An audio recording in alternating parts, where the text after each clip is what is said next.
మీ స్పౌస్తో compatibility set అవుతుందా లేదా అన్నది తెలుసుకోవడానికి ఆస్ట్రాలజర్ దగ్గరికి వెళ్ళే అవసరం లేకుండా ఈ సింపుల్ మెథడ్తో చెక్ చేసుకోండి.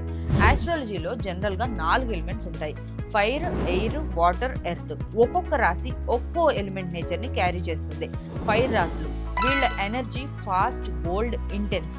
వీళ్ళకి బెస్ట్ మ్యాచ్ ఏదంటే ఎయిర్ రాశులు. ఎయిర్ ఫైర్ ని బూస్ట్ చేస్తుంది, ఇన్స్పైర్ చేస్తుంది, రిలేషన్ డైనమిక్ అవుతుంది. అదే వాటర్ తో అయితే ఫైర్ ఎమోషనల్ గా క్లాష్ అవుతుంది.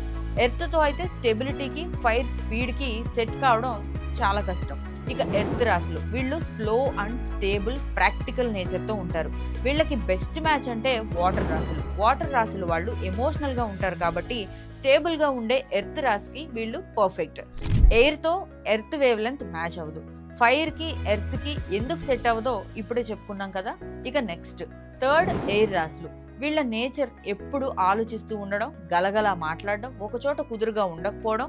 వీళ్ళకి బెస్ట్ మ్యాచ్ ఏదంటే ఫైర్. ఎందుకంటే ఫైర్ యాక్షన్ అనుకుంటే ఎయిర్ దానికి డైరెక్షన్ ఇస్తుంది.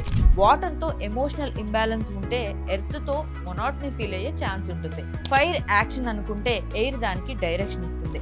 వాటర్ తో అయితే ఎమోషనల్ ఇంబ్యాలెన్స్ ఉంటే గనక ఎర్త్ తో మొనాటనీ ఫీల్ అయ్యే ఛాన్స్ ఉంటుంది.